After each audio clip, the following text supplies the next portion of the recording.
देख रहे हैं नेटवर्क 33 राजकुमार के साथ। तो चलिए बढ़ते हैं आज की कहानी की ओर। दोस्तों, आखिर क्यों जब भी कोई इस कुएं में गिर जाता है तो वहां के लोग उसे बाहर निकालने की बजाय उसे तब तक पत्थरों से मारते हैं जब तक कि वो दम नहीं तोड़ देता। तो दोस्तों, क्यों करते हैं यहाँ के लोग ऐसी क्रूर हरकत, ये जानने के लिए इस वीडियो को अंत तक जरूर देखें। चैनल पर नए हैं तो चैनल को सब्सक्राइब करना ना भूलें। तो चलिए बढ़ते हैं आज की इस डरावनी कहानी की ओर। जब मैंने मैंदोल बस डिपो से हुकरी गंडोल जाने के लिए बस पकड़ी तो मुझे इस बात का जरा भी अंदाजा नहीं था कि मैंदोल से हुकरी गंडोल का ये सफर इतना खौफनाक होगा। मैंदोल से करीब 10 बजे निकलने के बाद जब बस 1:45 बजे के करीब अचानक ही रुकी तो मैं ये देखकर हैरान हो गया कि आक्रोशित भीड़ हाथों में पत्थर लिए सड़क को घेरे खड़ी है, जिसके चलते बस में बैठे मुसाफिर भी घबरा गए। अभी मैं यही सोच रहा था कि आखिर ये गुस्साई भीड़ यहाँ क्यों जमा है कि तभी मैंने नोटिस किया कि ये गुस्साई भीड़ सड़क से कुछ दूर मौजूद एक कुएं की तरफ जा रही है। फिर जब मैंने ध्यान से उस कुएं की तरफ देखा तो मैंने पाया कि ये सारी भीड़ उस कुएं में पत्थर फेंक रही थी। अभी मैं उन्हें ही देख रहा था कि तभी बस में बैठा एक मुसाफिर बोला, लगता है आज फिर कोई कुएं में गिर गया है। अभी उस मुसाफिर ने यही कहा था कि मैंने उस मुसाफिर से सवाल करते पूछा, अगर कोई सच में कुएं में गिर गया है तो फिर ये लोग उसे बाहर निकालने की जगह पत्थर क्यों फेंक कर मार रहे हैं।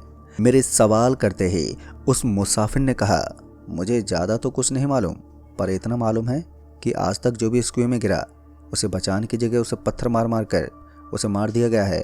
यहाँ के लोगों का मानना है कि इस कुएं में गिरने वाले के अंदर शैतान समा जाता है, जिसके बाद वो एक वहशी हो जाता है, और शायद यही वजह है कि उस कुएं में गिरने वाले के साथ ऐसा दुर्व्यवहार करते हैं। दोस्तों, उस मुसाफिर की पूरी बात सुनने के बाद मैं सोचने लगा कि आखिर किस मानसिकता में जी रहे हैं ये लोग। वे वजह ही किसी की भी जान लेने से नहीं कतराते। अभी मैं उस भीड़ की तरफ देखते हुए यही सोच रहा था कि इतने में बस हॉर्न देते हुए वहां से आगे निकल गई। फिर तकरीबन 5 बजे के करीब बस ने मुझे हुकरी गंडोल के बस स्टॉप पर छोड़ दिया। चूंकि यहाँ मेरा महज 2 घंटे का ही काम था, इसलिए मैं शाम के 7 बजते बजते अपने काम से फ्री हो गया और वापस मैंदोल जाने के लिए बस स्टॉप पर पहुंचा। पर वहां पहुंचकर पता चला कि मैंदोल जाने वाली बस के इंजन में खराबी आ गई है, जिसके चलते अब वो बस नहीं चलेगी। पर एक बस अभी भी थी जो डायरेक्ट मैंदोल तो नहीं जा रही थी, पर वो कुसेला बाजार तक मुझे छोड़ देती, जहां से मुझे मैंदोल के लिए दूसरी बस मिल जाती। लिहाजा मैं कुसेला वाली बस में बैठा और तकरीबन अगले 3 घंटों में, यानी यही कोई 10 बजे के आसपास मैं कुसेला पहुंच गया। पर जब मैं 10 बजे के करीब कुसेला पहुंचा तो हाईवे के बाईं तरफ लगने वाला बाजार बंद हो चुका था। बस एक चाय की दुकान ही खुली थी। चूंकि अभी मैंदोल जाने वाली बस भी नहीं आई थी, इसलिए मैं उस चाय की दुकान पर गया और चाय मांगते हुए बोला, भैया ये मैंदोल जाने वाली बस कब तक आएगी? जिस पर उस चाय वाले ने कहा, बस आती होगी। ये बोलते उस चाय वाले ने मुझे चाय की प्याली थमा दी। अभी मैं गर्मा गर्म चाय की चुस्की ले रहा था कि तभी मेरा ध्यान सड़क के दूसरी ओर मौजूद एक पुराने कुएं पर गया। उस कुएं पर नजर पड़ते ही मुझे ध्यान आया कि ये तो वही कुआं है जिसमें उस वक्त लोग पत्थर मार रहे थे। अब ये याद आते ही मैंने उस चाय वाले से सवाल करते पूछा, भाई साहब क्या सच में इस कुएं में गिरने वाले को बाहर निकालने की जगह उस पर पत्थर मारे जाते हैं ताकि वो मर जाए? अभी मैंने उस चाय वाले से यही पूछा था कि तभी वो अचानक ही फूट फूट कर रोने लगा। उस चाय वाले को ऐसे एकदम से रोता देख मैं थोड़ा चौंक गया। अभी मैं उसके रोने के पीछे की वजह समझ पाता कि तभी उस चाय वाले ने रोते हुए कहा, हाँ ये सच है, बड़ा मनुष्य है ये कुआं, आज इस कुएं ने मेरे छोटे भाई की जान ले ली। ये बोलते ही वो चाय वाला और भी फूट फूट कर रोने लगा। उस वक्त उस खामोश पड़े माहौल में उसकी रोने की गूंज एक अजीब सी स्थिति बना रही थी। वहीं मुझे अब ये समझ में नहीं आ रहा था कि चाय वाले को कैसे चुप कराऊं कि इसी बीच वहां एक और आवाज़ गूंजने लगी। वो आवाज़ सुनते ही मेरी रूह कपकपा गई। दरअसल उसी कुएं से कोई आवाज़ लगाते हुए कह रहा था, भैया भैया मेरे को बाहर निकालो, मुझे बहुत ठंड लग रही है। उस कुएं से अभी आवाज ही आई थी कि इतने में वो चाय वाला वहां से उठा और वहीं बगल में पड़े एक बड़े से पत्थर के टुकड़े को उठाकर चल पड़ा उस कुएं की तरफ। अभी वो कुएं पर पहुंचा ही था कि तभी कुएं के अंदर से फिर से आवाज आई, भैया मत मारो भैया। कि तभी उस चाय वाले ने वो पत्थर कुएं में फेंकते बोला, मर जा तू, आज से तेरा मेरा कोई नाता नहीं है। जैसे उस चाय वाले ने पत्थर कुएं में फेंका तो वैसे उस कुएं से एक जोरदार चीख सुनाई दी और उस चीख के साथ फिर से वहां खामोशी पसर गई। इसके बाद वो चाय वाला अपने आंसू पोंछते हुए, सिसकियां लेते हुए वापस से दुकान पर आ गया। वहीं मैं अभी भी इसी असमंजस में था कि आखिर ऐसी भी क्या मजबूरी है जो अपने भाई को अपने ही हाथों से मारना पड़ रहा है। इसी बीच वो चाय वाला बोला, काश बाबूजी की बात मान ली होती तो आज मेरे छोटे भाई के साथ ये नहीं होता। मेरे बाबूजी ने पहले ही चेतावनी दी थी कि हम यहाँ कुशेला में रहे तो आज नहीं तो कल इस मनहूस कुएं के चलते जरूर मारे जाएंगे। अभी उस चाय वाले ने यही बताया था कि मैंने उसे बीच में टोकते हुए पूछा, आखिर इस कुएं का मांजरा क्या है? मेरे इस सवाल का जवाब देते हुए उस चाय वाले ने बताया कि मेरे बाबूजी कहा करते थे कि उनके जमाने में एक यही मीठे पानी का कुआं हुआ करता था जिससे हर किसी की प्यास बुझती थी। फिर गांव में कहीं दूर से एक पगली आ गई जो इसी कुएं के मुंडेर पर बैठी रहती। पहले तो गांव वालों को लगा कि आज नहीं तो कल ये पगली यहाँ से चली जाएगी, पर ऐसा नहीं हुआ। मानो उस पगली ने उस कुएं की मुंडेर को अपना घर बना लिया था। फिर एक रोज जब गांव वालों ने उसके गोद में 3 सिरों वाला बच्चा देखा तो सबके प्राण सूख गए, क्योंकि ये पहले ही मर्तबा था जब गांव वालों ने कोई ऐसा बच्चा देखा था जिसके 3 सिर हों। ऊपर से उस बच्चे की तीनों मुंडी बहुत ही भयानक थी। एक सर के चेहरे पर आंखें नहीं थी और वहीं बीच वाली मुंडी के चेहरे पर मुंह नहीं था और तीसरी और आखिरी मुंडी पर कुछ भी नहीं था, ना आंखें ना नाक और ना ही मुंह, जिसके चलते अब सभी गांव वाले उस पगली के करीब जाने से भी कतराने लगे। पर दोस्तों दिक्कत ये थी कि वो उस पानी के कुएं के आसपास ही उन 3 मुंडे वाले बच्चे के साथ मंडराती रहती, जिस वजह से गांव वालों को कुएं से पानी भरने में काफ़ी परेशानी होने लगी। फिर एक दिन कुछ गांव वालों ने फैसला किया कि उस पगली को जबरन गांव से बाहर फेंक देंगे।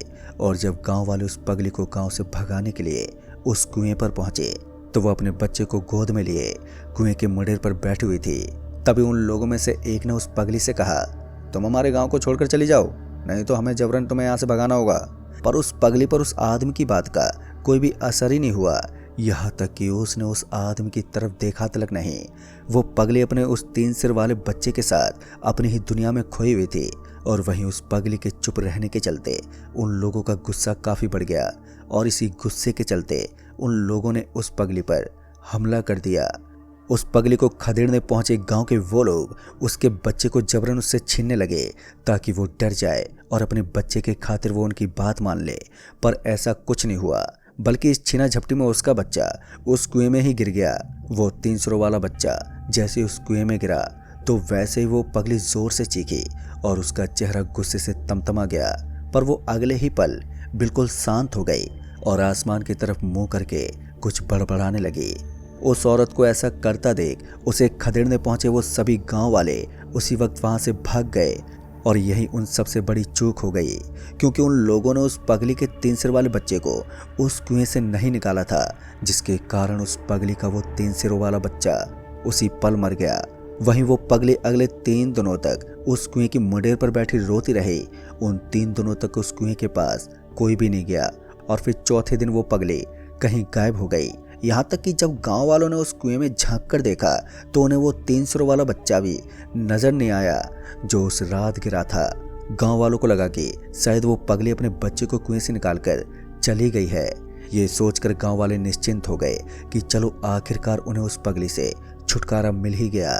पर उसी रात अचानक से उस कुएं से कई लोगों की चीखने चिल्लाने की आवाजें आने लगी। और जब गांव वालों ने उस कुएं में झांका तो उन्होंने देखा कि कुछ गांव वाले कुएं में गिरे पड़े हैं। उन पर नजर पड़ते उन्हें फौरन ही रस्सी की मदद से बाहर निकाला गया। पर जब उनसे पूछा गया कि वो उस कुएं में कैसे गिरे तो उनको खुद नहीं पता था कि आखिर वो उस कुएं में कैसे गिरे। खैर उन्हें उस कुएं से तो निकाल कर बचा लिया गया, पर उसी रात वो अचानक ही सारे वहसी बन गए और गांव वालों पर जानलेवा हमला करने लगे। उस रात उन लोगों ने तकरीबन 7 लोगों को बीच में से चीरकर उनकी जान ले ली, जिसके चलते जमींदार उमेश पाल ने उन लोगों को गोली मार दी।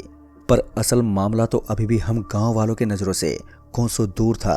फिर जब कुछ दिनों के बाद फिर से रात को उस कुएं से बचाव बचाव की आवाज़ आई तो इस बार गांव वालों की हिम्मत नहीं हो पा रही थी कि उस आदमी को उस कुएं से बाहर निकालें, क्योंकि कुछ ही दिन हुए थे उस भयानक घटना को घटे, जिसके चलते गांव वालों ने तो उस आदमी को उस कुएं से बाहर ही नहीं निकाला। पर उस आदमी के परिवार वाले उसे बाहर निकाल कर ले गए। पर अगले ही सुबह वो पूरा परिवार मरा मिला। दोस्तों, इस घटना के बाद गांव वालों को यकीन हो गया कि सारे मुसीबत की जड़ वो कुआं ही है। लिहाजा गांव वालों ने कुएं को बंद करने की सोची। पर गांव वाले उस कुएं को बंद करने के लिए पहुंचे तो अचानक उन सबके सीने में दर्द होने लगा, जिसके चलते फिर किसी ने हिम्मत नहीं दिखाई उस कुएं को बंद करने की। पर हादसों का सिलसिला चलता रहा, जिसके चलते काफी गांव वाले गांव छोड़ कर जाने लगे। और यही वजह थी कि हमारे बापू भी इस गांव में रहना नहीं चाहते थे। पर वक्त के साथ ही ये हादसे नई पीढ़ी के लिए महज डरावनी कहानी बन गई। पर बीते कुछ सालों में फिर से वैसे हादसे होने लगे हैं, जिसके चलते गांव वाले इस कुएं में गिरने वाले को पत्थर से तब तक मारते हैं जब तक कि वो मर नहीं जाता, ताकि वो वैसी बनकर किसी की जान ना ले ले। दोस्तों, उस चाय वाले की बात अभी खत्म ही हुई थी कि इसी बीच मेरी बस आ गई और मैं वहां से निकल गया। पर उस रात जो कहानी उस चाय वाले ने मुझे सुनाई और जो मैंने अपनी आंखों से देखा, वो सच में बहुत ही भयानक था। आखिर वो पगले और उसके 3 सर वाले बच्चे का राज क्या था? इन सब सवालों का जवाब तो मैं जानकर ही रहूंगा। तो दोस्तों, इस कहानी में फिलहाल इतना ही, और जब भी इस सवाल का जवाब मुझे पता चलेगा तो मैं आपको ज़रूर बताऊंगा। तो दोस्तों, कहानी आपको पसंद आई हो तो वीडियो को लाइक शेयर कमेंट ज़रूर कर दें, और साथ ही अगर आप चैनल पर नए हैं तो चैनल को भी सब्सक्राइब ज़रूर कर दें। तो मैं आपका दोस्त राजकुमार जल्द ही मिलूंगा ऐसे एक और नई कहानी के साथ। तब तक के लिए बाय एंड टेक केयर।